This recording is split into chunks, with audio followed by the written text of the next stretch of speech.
Munnayuganda yenna alaba kino ne bw'obanga oli muzadde omwana wo n'afuna sikaala okusoma bannange muleke agenda asome because ensi gye tugenda okuddamu engeri gye tuli mu kweyubula globally it is what do you know and where does it meet the need of the people in your community.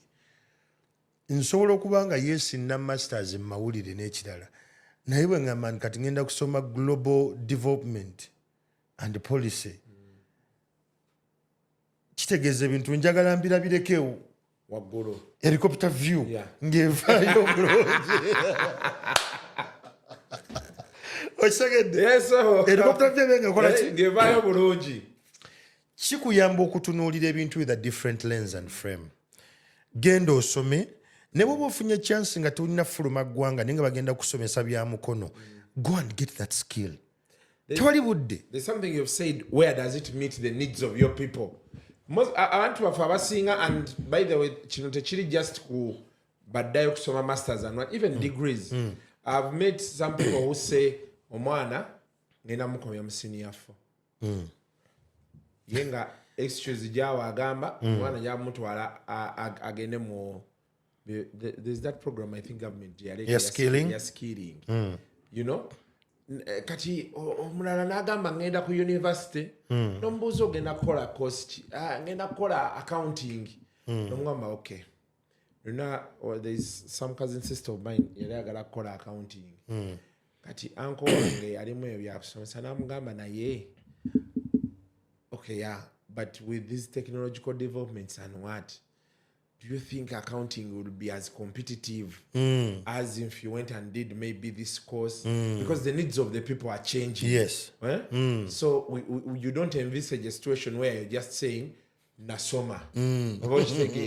Kuba challenge endala gye tulina ennaku abantu basomye bangi naye bw'omubuuza wasoma ki nakifiitinga kitya mu nsi gye tulimu olunaku lwaleero tekikwatagana oba okitegeera buli kintu kyonna ky'obeera okola ne bw'oba nga okola zino the higher studies yenna agenda okusomesa when you're qualifying for that particular program akubuuza how is this course relevant to your country and your community.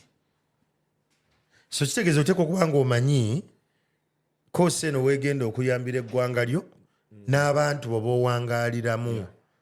It is not shocking nti ffenna we tumala okusoma ne twogera enzungu ne tufuna ssente n'obuyinza bw'amaanyi we end up in communities. There is power in communities. So genda osome kintu ekiyamba community yo ekiyamba society yo.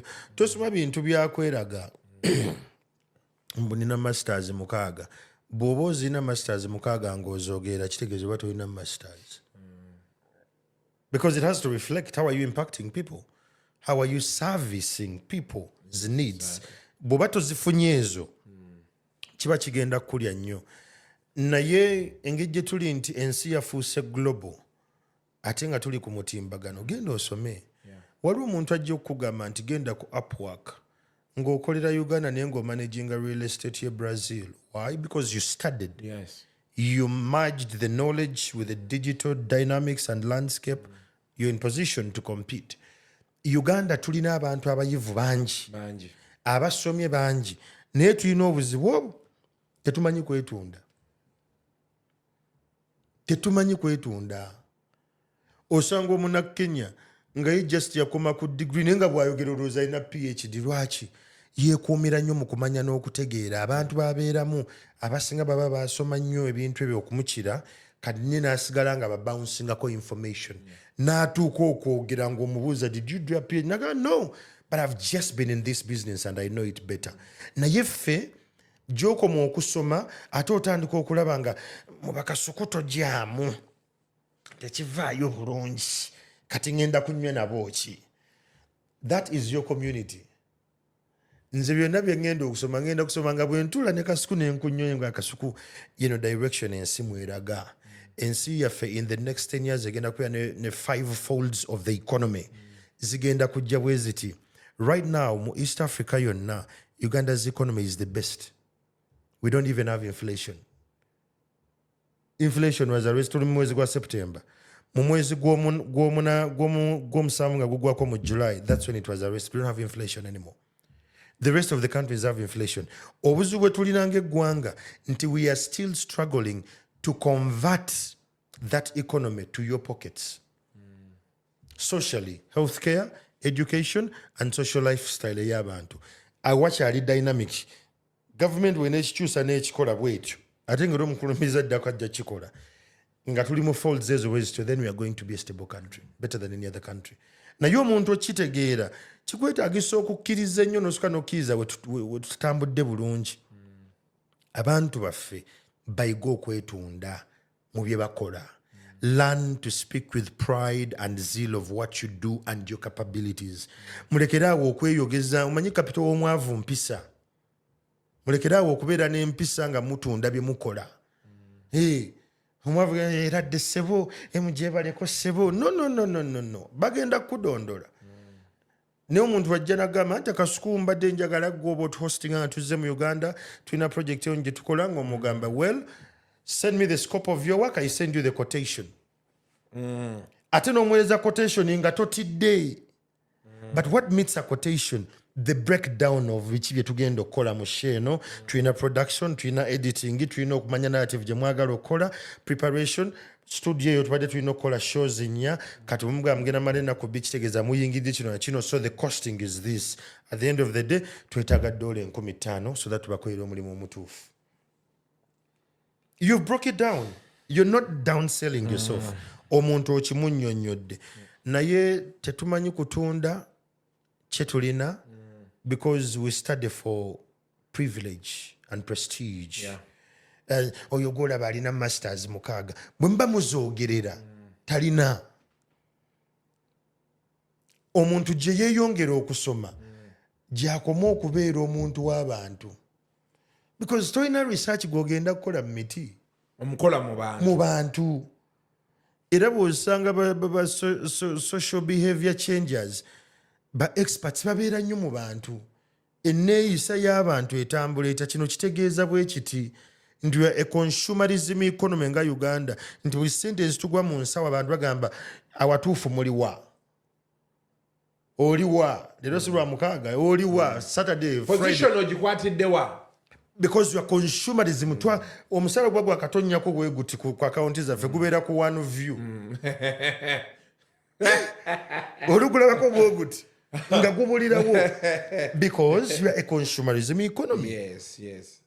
Bw'otandika ogenda ng'otegeera ebintu ebyo n'engeri gye bikolamu, weekuumira mu kumanya n'otandika okwetegeka. So yenna agenda okusoma, bw'oba ofunye chance ogenda okusoma, genda osoma ate tokoowa kusoma. Waliwo opportunities kasuku z'ogenda ofuna basing on who you went to school with. Eggwanga lino oliraba? Bobi Wine. Ompulira bulungi. Toweekwata maaso nga njogedde ku Bobi Wine ssebo. Bobi Wine essaawa zino ne bamuwa eggwanga lino alifuge. Katugeze ayiseemu mu kalulu n'akakuba. Ba Edi Mutwe balina we bakoma. Okitegedde? Ba Edi Mutwe balina we bakoma. Ba Dani Magic balina we bakoma. Aba yeetaaga abantu abali intellectually grounded okumuwa technical sight, strategic oversight ne hindsight kwagenda osinziira okukola decisions ezo. Kati anaabajjawo nga temusomye. N'abagenzi okusoma muganya okukyusa communities mwe muli. Naye nga te yennyini buli kaseera abagamba nti gwe Bobi Wine w'ekitundu kyo, enkyukakyuka gy'oyagala gitandike mu kitundu kyo. Si musiru. Aba alaba. Kitegeeza ki nti abantu bano abakwetoolodde waliwo time w'ogenda okutuuka nga tteeka eriwo ya kitabo. Bakikusabe. Nga you qualify. Ekyamazima kasuku nga nze director wa organization emu nga neetaaga media expert nga alina okuba nga alina masters. Kasuku manya asobola otukolera production y'obulango bwaffe, asobola otukolera visual, alina omwana akola animation nga contract yonna erina agenda waani naye nga lead ku procurement nga talina. Nabaddiru bwenjiyisawo nenjiwa ssende. namulabira nti ali Harvard Jews kati bwe njiwa sindi Kasuku agenda nyiiga Kyamagero wange. So it's better ne tutandika okwetegeka kati byokola bikole bigumize, but make sure you have the paperwork to qualify that. And every level you're going to get to, oyina abantu bogenda okusinkana ab'enjawulo bagenda kubeera nga basufu nnyo nga bategeera. Kasuku waliwo abantu abamu wootuuka ng'olaba ddiiru ezze, musajja nakubeera n'agamba Kasuku olina omuntu gw'omanyi akola kino, n'omugamba ebyo byenkolera ddala, n'agamba kituufu naye olina kino olina nga kubeera Kyamagero namba yenjitaddeko awo. So how ready are you gwe Munnayuganda to get to that level? Ate si bino si bya Bannayuganda nti just aliwa ne Uganda yokka n'asomye ng'agenze e Bulaaya. At the end of the day, njagala ompulirize bulungi, ne bw'onoosoma n'osomera mu Bachina nga nze, n'osomera mu Bazungu ba mu Barussia, end goal home. Wano wekiggweera. Challenge ye tulina nti eggwanga lyaffe teri appreciatinga intellectualism. Teryagala nnyo bagezigezi.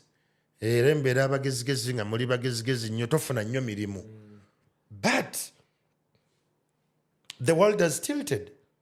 And I can be in Uganda, but I'm the head of comms in Guinea-Bissau, in Benin, in Cote d'Ivoire, in Niger, in Rwanda. Nga bandetanga lead consultant of the Anglophone agenda. Kati okutuuka ku madaala ago kigenda kwetaagisa ki?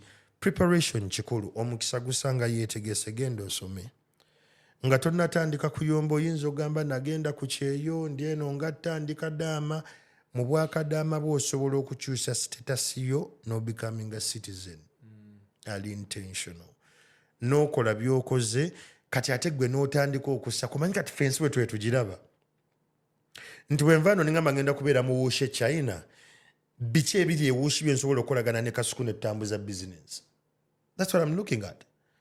Nti ntuuse eri nsanze abantu balina equipment bwete mwati Kasuku tusobola otandikawo business nga ffe tutunda equipment owaba content creators ne background ne green screen nga tuzituna ku ssente bweziti emisolo giyigitya tatatata tukole. The plug has to be at home and where you are. Kyakubiri ne bw'ozaala abaana ng'ogenza okusoma manyi omuzungu muntu mubi. Buli muntu gwawa masters alina akakwakulizo kakuwa. Nagamba abaana bo osobola okujja nabo, ne mukyala wo osobola okujja naye. Ati osobola okusoma masters eno nga bw'okola ne PhD. Ndabangambye mu university mwengenda okusomera nti osobola okukola eno masters nga bw'osomesa no mu university because obukugu bw'ennamba buyita the theatre of the mind. Nsobola okusiigira ekifaananyi mu media and you can be there with me. Ne bagamba osobola osomesa eri essomo wano nga naawe eno bw'osoma ne famire yo nejja lumu. Over time abaana bo bapiikinze environment epya ne mukyala wo tebasobola kudda Uganda. Kati n'otandika okulowooza nti oli Mungereza. E Kampala nga tokyajja nnyo. Kitegeeza emirembe ng'esatu mu maaso bagenda kutandika kudda Uganda nga bagamba baatugamba batuzaala kaliisizo. You must be awake at alert. Nti yes mugenda kumpa education eno ngenda kusoma naye oli luvannyuma lwa quarter. You must go back home. At the end of the day, whatever you're studying, genda osome, but impact your communities. Pay attention to your children. Muffe nnyo ku baana bammwe. Waliwo agenda ey'okuwugula abaana weeri nnene. Pay attention to your children. Abakyala abakola mwebale kola, abaami abakola mwebale kola. Bannayuganda bantu bakozi.